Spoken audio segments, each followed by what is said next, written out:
Willkommen zur New Dawn. Heute knöpfen wir uns den Titelsong des Albums vor. Der Song mag etwas eingängig sein, ist aber dennoch von der Struktur etwas komplexer.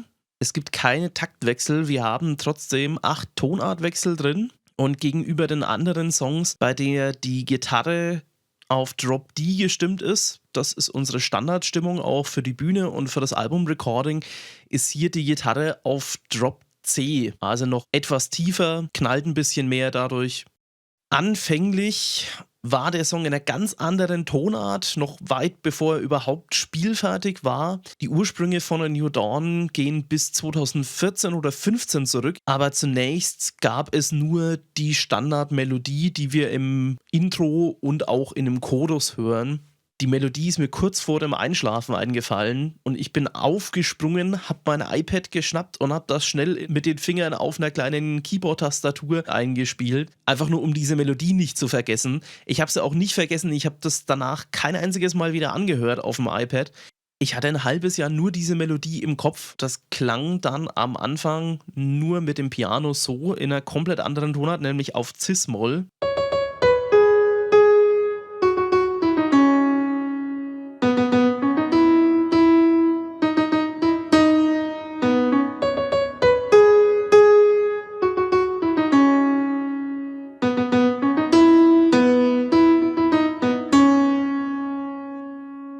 Und um ehrlich zu sein, ist A New Dawn innerhalb von einer halben Stunde geschrieben worden. Ich habe das sehr, sehr, sehr selten, denn meistens ist es so, dass bei uns die Songs sehr fragmentarisch entstehen. Also das wird so über die Jahre immer ausgearbeitet. Es ist nicht so, dass wir uns zusammensetzen und einen Song nehmen und sagen, den schreiben wir jetzt fertig, sondern da kommt mal hier ein kleines bisschen was dazu, dann kommt hier mal ein Element mit in den Song rein. Das entwickelt sich eigentlich stetig und wenn der Song am Ende fertig ist, nehmen wir den mit zu den Proben und arbeiten den bei den Proben nochmal aus. Jeder gibt dann seinen eigenen Input dazu und dann kommen wir auch zu einem schlüssigen Ergebnis. Für mich persönlich ist A New Dawn der beste Song auf dem Album. Ich würde auch sagen, es ist der Song, der für uns am stellvertretendsten ist, denn da ist alles drin, was uns Barbaros als Band ausmacht. Noch vor dem Tonartwechsel waren wir auf Fizz und ich werde euch mal ganz kurz zeigen, wie das geklungen hat. Das ist nur eine Handyaufnahme von dem Summer Blast in Coburg 2017.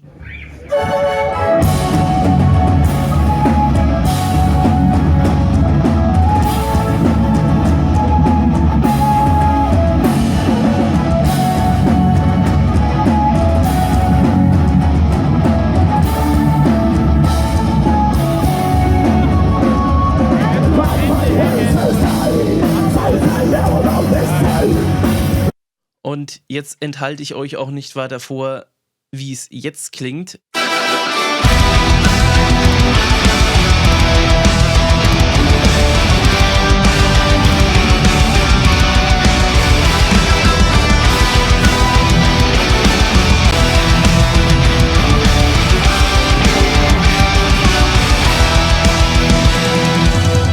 Nachdem wir bei Tränk dein Herz nicht weiter auf die Orchestrationen eingegangen sind, möchte ich hier nochmal in Fülle darauf eingehen. Es gab 5 bis 6 unterschiedliche Orchestrationen für den Refrain, weil ich als Perfektionist mit keiner wirklich zufrieden war und am Ende war es dann die Kombination aus 2 bis 3. Die Blechbläser sind mal wieder sehr, sehr weit im Vordergrund.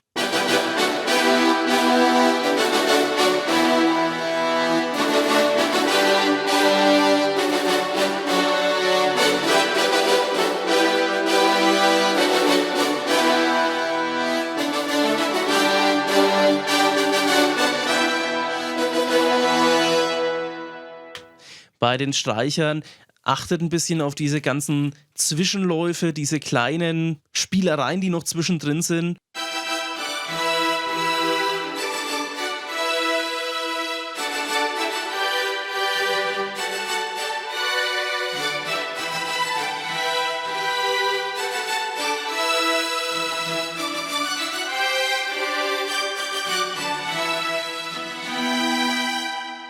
Das Ganze kombiniert sich wunderbar mit den Holzbläsern zusammen, die ebenfalls Akzente setzen.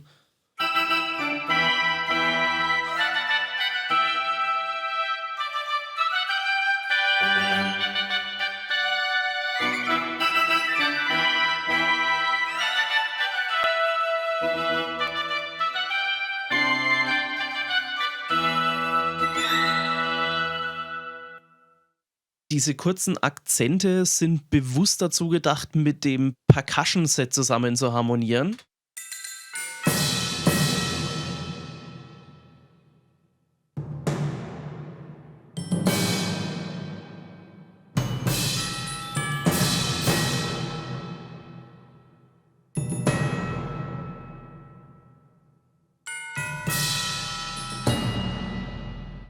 Und dann geht das weiter in die Strophe, die fast nur aus einem Gitarrenriff besteht.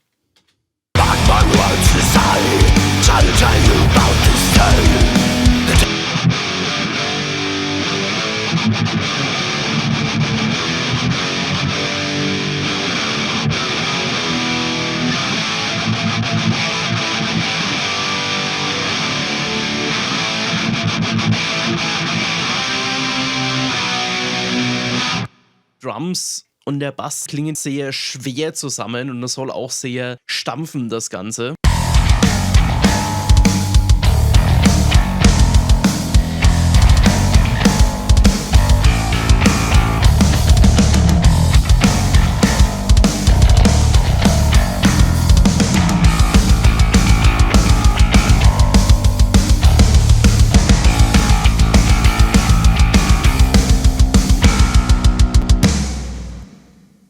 Die Lyrics sind aus einer Erzählersicht geschrieben. Das heißt, der Protagonist erzählt dem Hörer eine Geschichte. Es geht dabei um die Auflehnung bzw. Revolution gegen Unterdrückung und insofern auch um Freiheit. Das ist das große Thema von dem Text für A New Dawn.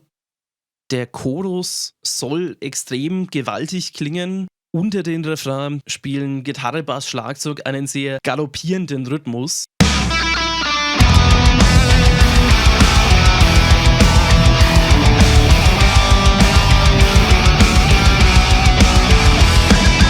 Möchte vor allem auch erwähnen, dass der Max gerade in dem Song extrem melodisch spielt. Also das sind nicht immer nur normale Schlagzeugbegleitungen, sondern das ist ein sehr schöner Support für die restlichen Instrumente, gerade für die Melodieinstrumente in dem Song.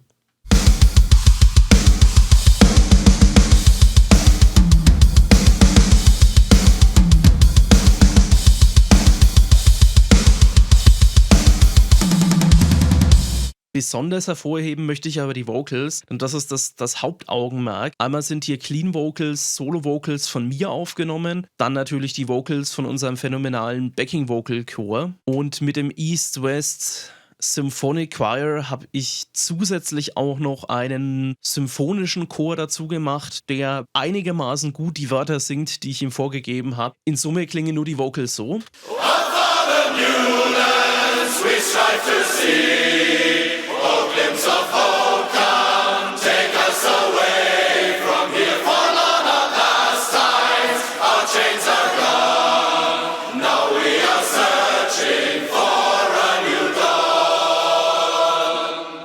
Unser Backing-Vocal-Chor setzt sich aus 3 Stimmen zusammen. Das eine ist die Hauptstimme.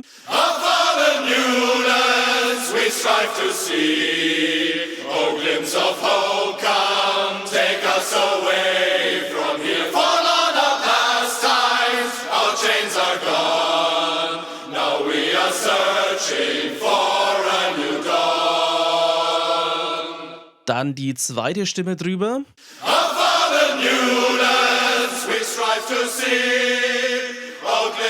Klingt solo etwas merkwürdig.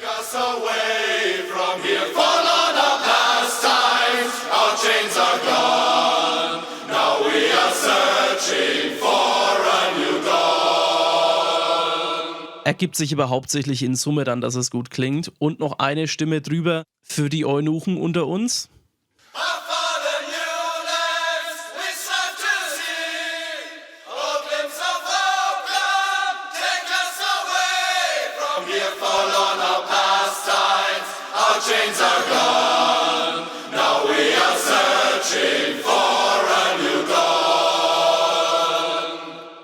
Diese Stelle hier ist erst sehr spät dazu gekommen. Das war so das letzte Element, das noch gefehlt hat. Denn wir hatten einen Gitarrenriff mit Gesang drüber und danach soll es wieder in eine sehr düstere Strophe gehen. Nur der Übergang war zu hart. Das heißt, irgendwas mussten wir noch dazwischen haben. Und dann haben wir halt diesen Part noch eingefügt.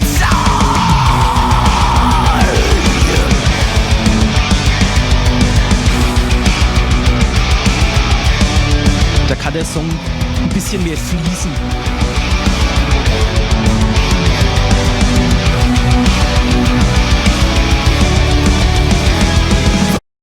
Der sogenannte Bach-Part war von Anfang an in dem Song drin und auch schon fertig geschrieben. Warum Bach-Part? Er klingt relativ stark nach klassischer Musik, etwas barockmäßig.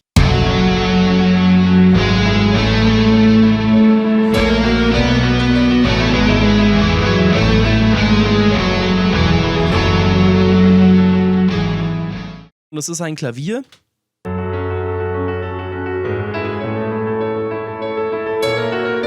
Die Gitarre spielt eigentlich die Basstöne vom Klavier mit. Und der Bass das Ganze noch eine Oktave oder zwei tiefer.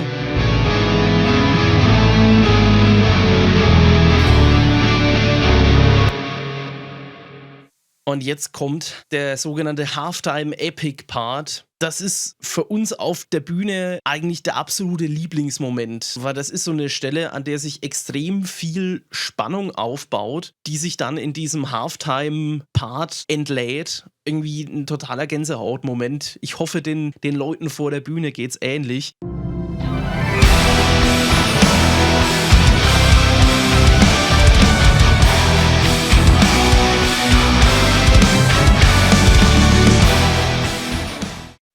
Und dann ist klar, was noch fehlt, nämlich ein Tonartwechsel und dass das Ganze Double Time ist. Die Vocals sind nach einem Frage-Antwort-Prinzip. Einmal der Leadgesang, gescreamt und dann als Antwort darauf der komplette Backing-Vocal-Chor.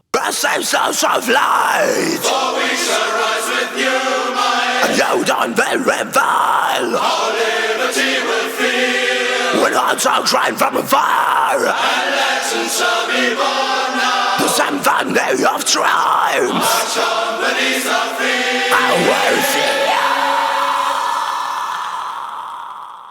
Dieses Frage-Antwort-Prinzip gibt es nicht nur bei dem Gesang, sondern auch bei den restlichen Instrumenten. Bass, Gitarre, Schlagzeug wechseln immer durch zwischen Achteln und Sechzehnteln.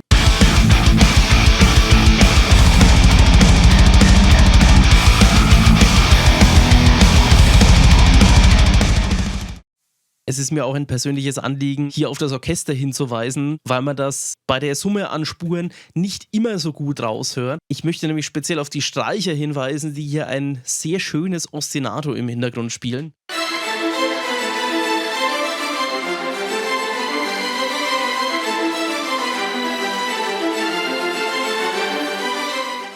Und mit dem Scream fadet das Ganze in die Blastbeat-Stelle zurück, die eigentlich nur eine härtere Version ist von dem, was in dem Bach-Part passiert.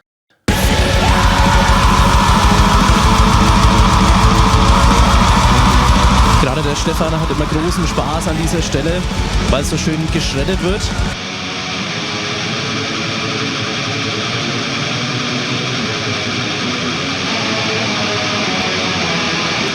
Diese Stelle klang am Anfang extrem einfach, weil ein bzw. zwei Elemente noch gefehlt haben. Die klingt zwar schön, aber es fehlt irgendwas, wenn ich euch die nur so vorspiele.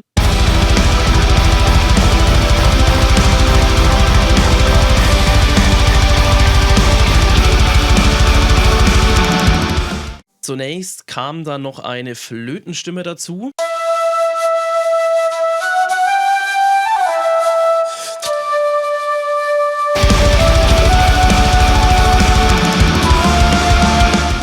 Das war meiner Meinung nach das fehlende Element, das die Stelle noch getragen hat. Und um dem Ganzen noch einen richtig schönen Glanz zu verleihen, kam dann noch dieser wundervolle Operngesang von der Anna Rosenfeld dazu.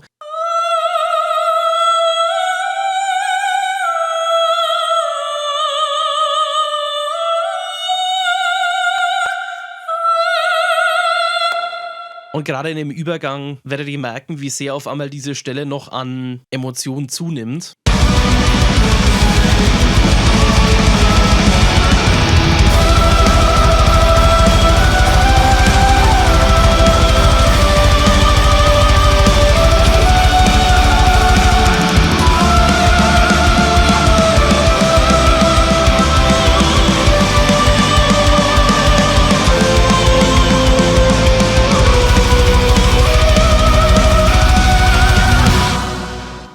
vorletzte Chorus ohne Vocals soll den letzten Chorus aufbauen. Gerade der Max ist dann auf eine sehr treibende Drumbegleitung gekommen.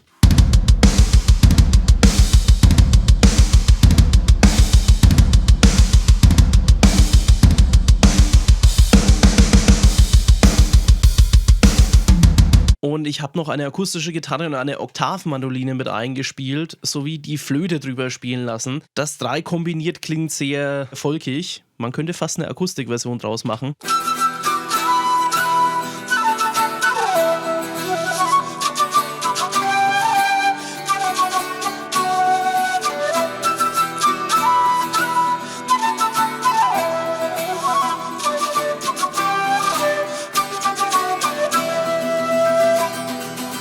Ein gewisser Jethro Tull-Einfluss sei hier bei der Querflöte natürlich auch erwähnt. Kurz noch der Gitarrenübergang. Und die Drums sind wirklich extrem heftig geworden.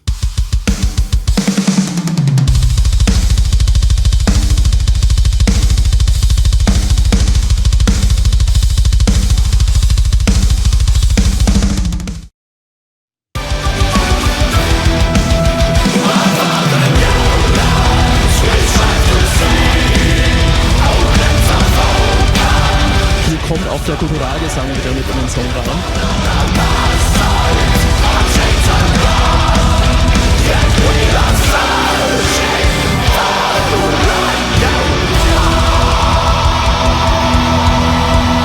Und den letzten Stream muss man einfach ewig aushalten.